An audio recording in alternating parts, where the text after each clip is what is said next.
All right, so we're going to look at this really quickly. This is our review for our test, and so I'm going to go over the answers with you. So if you're at home studying, that you will know how to do these and what to, if you made any mistakes as you're working through them on your own. So the very first thing that we're going to look at is half-life problems. So you know me, and I always have to have my little scratch sheet of paper because I like to make my chart. So what I'm going to do here is I'm going to make my scratch sheet of paper, and I'm going to make my chart. I always start off with the number of half-lives, and then I number those 0 to 5 because usually it can be solved in the first 5 half-lives that there are. And then the next thing that I put down is the time, and that's the time of the half-life. And time at the beginning always starts with 0 because no half-lives have passed, no time has passed.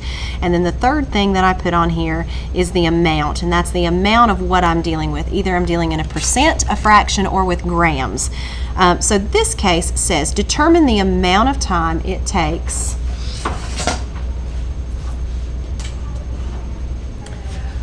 all right, so, oops.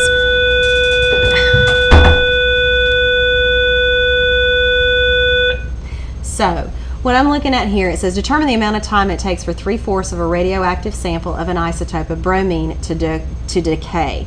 So the half-life of the isotope is 16 hours. So I don't have an amount, but I do still have this fraction here. And I do have this here, 16 hours. So the half-life is 16 hours. So every 16 hours, this bromine is turning into something else. So I don't have to go through all of this, but I could say 16 times 2 is 32, right? And then 16 times 3 half-lives would be 48. I can either do that or I can add 16 each time. Then 64, and then 80. So that's how I'm doing that. I'm just punching that in on the calculator right there. I don't have to necessarily go this far. I'm probably overworking for this problem, but that's okay. So my amount, it says determine the amount of time it takes for this much, 3/4 of a sample, to decay.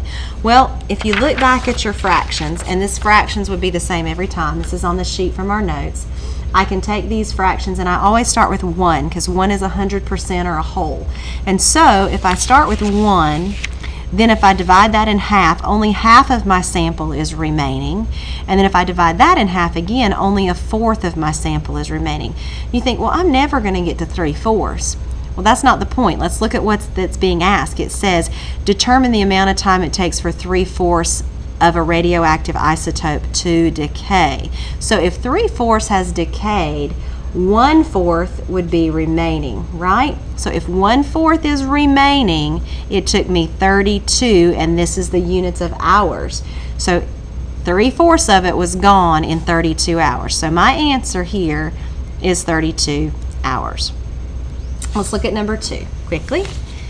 It says to determine the amount of radioactive sample at the end of 3 half-lives of a 2-gram sample of an isotope of bromine that has a half-life of 19.5 hours. So we have a lot of things in here that are important. It says 3 half-lives, 2-gram sample, 19.5 hours. Those are important. So let's make our chart. My number of half-lives, I'm just going to abbreviate 0, 1, 2, 3, 4, 5 always. And then I may have to go further sometimes. And then the second part is my time of my half-life. It always starts with 0, and it told me the half-life is 19.5 hours. And then over here, I'm going to look at the amount, and the amount I'm dealing with is a 2-gram sample. So my 2-gram sample. So it says determine the amount of radioactive sample at the end of 3 half-lives. So I don't really even have to know how long it takes. I just have to know after 3 half-lives how much is left. So this middle column is just extra information I really don't even need to know. So what I have to do is I have to divide this by 2 until I get down to this line here. So 2 divided by 2 divided by 2 is 1. 1 divided by 2 is 0.5. And 0.5 divided by 2 in half is 0.25. And remember, I'm looking at grams, so my answer is going to be in grams. So 0.25 grams is my answer. So that's saying after 3 half-lives, if I start with 2 grams, I'll only have 0.25 grams radioactive isotope left. All right, let's look at number 3. Changing my thing. Number 3, I'm going to make my number of half-lives. 0, 1, 2, 3, 4, and 5. Then I'm going to do the time of the half-life. Always starts with 0. I always forget that. And then the amount right here. So determine the half-life of gold 198. If 20 grams of gold remains after 15 days from a sample that originally contained 160. So if it originally started with 160 and it decayed down to 20, I have to divide by 2 until I get down to 20. So 160 becomes 80, 80 becomes 40, 40 becomes 20. So I'm looking at 3 half-lives. So this happened, look here, determine the remaining, the half-life. So I'm looking, what are they counting by? They're not counting by 15 days. They're telling me after 15 days it decayed. So this whole thing happened in 15 days. So there's my 15 days. So what were they counting by? Well, 15 divided by 3 is going to give me 5. So they should be counting by 5s. So my answer to determine the half-life is 5 days, because every 5 days this gold 198 decays and changes. All right, let's look at number 4. Do this right here on this corner. I'm going to make my chart, number of half-lives, 0, 1, 2, 3, 4, 5. I'm going to do the time and the amount. And I always have to put my 0 there because I always skip my zeros, and I skip my 0 for half-time or half-life. So over here, it says how long does it take for a 40-gram sample of sodium-24 to decay to 2.5 grams. So I'm starting with 40, I'm ending with 2.5. The half-life is 2 minutes. So I'm counting by 2s, right? 2 minutes. And I'm starting with a 40-gram sample, and I've got to decay that down to 2.5. So I'm going to divide this in half. 40 divided by 2 is 20, divided by 2 is 10, divided by 2 is 5, divided by 2 is 2.5. Well, that's where I want to be. So I can do 2 things. I can count by 2s all the way up, 2, 4, 6, 8, which is pretty easy to do, or I can do 2 times 4, which is also going to give me 8. It takes 8 minutes for 40 grams of sodium-24 to decay, to change, to only 2.5 grams of radioactive sodium-24. All right, let's look at the last one. Find me a clean sheet of paper, number 5. If I am looking at radon, has a half-life of 4 days. Okay, so I'm going to look at my number of lives. 0, 1, 2, 3, 4, 5, same thing every time. And then my time of my half-life and my amount. Right here we've got. So radon has a half-life of 4 days. The time always starts with 0, so when it gets to 1 half-life would take 4 days, 2 half-lives would take 8, 3 half-lives would take 12, so on and so forth. We could go all the way down. So we could do, that would be 16 and that would be 20. Okay. Then it says, how long does it take 20 grams of radon to be reduced 12.5%? Well, it gives me 20 grams here as my amount. So, but it's asking me to be reduced by percentage. So it's kind of giving me mixed signals here. So I don't know what it's asking me to do. Well, this is where I would come and I would put not only my grams in this side, but I would put my percent. So remember, if you start off with percent, you're starting off with 100%. 100% reduces to 50%, it reduces to 25%, and it reduces to 12.5%, because all I'm doing is dividing my percents by 2 every time.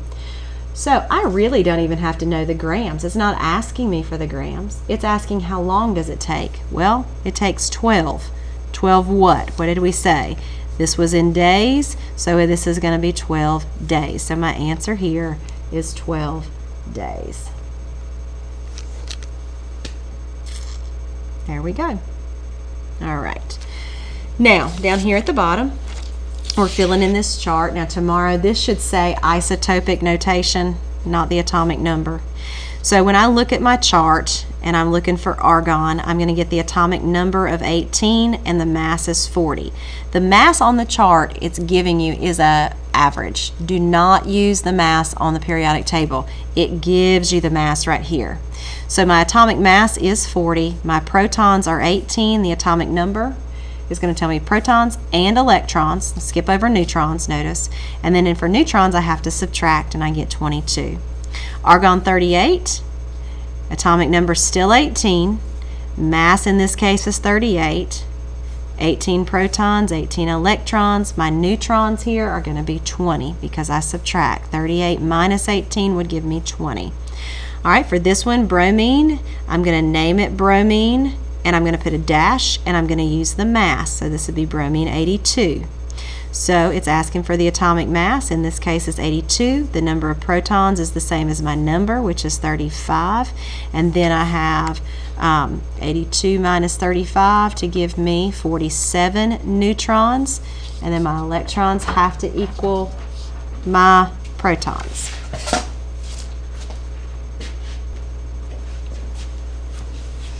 All right, the next one is going to be bromine 80. All right, and so my atomic mass is 80. My atomic number is still 35. So if I have 47, then I would have 45 neutrons. So 80 minus 35 is 45. And then my protons and electrons are always, oops, I messed up right here. Ruh-roh. Let's back up. No, I had somebody knock at the door. All right, so right here on this one, the bromine 82, protons and electrons should be the same. All right, protons and electrons should be the same right there. Okay, same. They have to equal because they have a neutral isotope. It's not an ion. In here, they have to be the same. Only thing I'm subtracting is for neutrons. So 80 minus 35 is going to give me my neutrons. 82 minus 35 gives me 47. 38 minus 18 gives me 20. 40 minus 18 gives me 22. But notice my atomic numbers right here. The protons and the electrons are all the same number. It's the 3-for-1 special right there. All right, let's flip over to the back. And what we're going to do here is we're going to look at alpha decay. You notice that these are alpha, this one's beta, this one's beta, this one's alpha. I can easily look down. If it gives off a helium, it's alpha decay. If it gives off an electron, it is beta decay. So what I have to do is I have to make each side of this arrow, this is like an equal mark, equal in mass and equal in number. So in this case, if it gives off a helium, this is going to go down to 211 because 211 plus 4 would give me back my 215. 84 is going to become 82 because 82 plus 2 is going to give me back my 84. Then I have to go to the chart. I look up at the chart and I say, well, what is number 82? 82 is lead. So PB for lead is what goes in there. All right, number 2, same thing. The top number is my mass, so I have to take 231 and I have to subtract 4 from it, and I get 227 for my mass because 4 plus 227 is going to give me back 231. Right here, 90. What plus 2 is going to give me 90? Well, that's going to be 88. 88 plus 2 is going to give me 90. I have to figure out what number 88 is on the chart, and I get radium, and that is Ra. And then I'm done.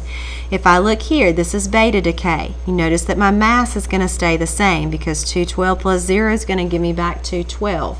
So 82, so I have to figure out, well, I have to get back 82, so I have to go up because remember in beta decay, a neutron actually becomes a proton and it sends out an electron. A neutron changes into a proton and an electron, and the electron flies out, that's your beta particle, and then it goes up to a proton, but the mass stays the same. Remember, because the neutron is not, they're not adding a proton, they're just changing a neutron to a proton. So my mass is the same, it goes up to a proton, so I'm going to look at the periodic table just past the lead to number 83, and I'm going to get bismuth. All right, let's look at this one, 240. 240 plus 0 is going to give me 240, right?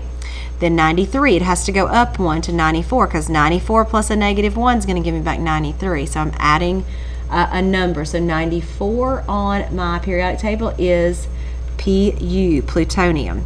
All right, and then on this last one, I've got alpha decay again, so my mass is going to be 234, and then this is going to be 88, and if I look at 88 on the periodic table, I find myself with radium again. So if you can do all of those, you are excellent and doing a great job, and you'll make a 100 on your test. If you need extra help, there's those 2 videos on Google Classroom right before the post right before this one from a couple days ago that you can watch, and you can watch somebody else do it, and you can watch some more examples and work through them. You can come see me tomorrow during homeroom, tomorrow before school, or anything like that. All right, so good luck, study hard, and hope you do well.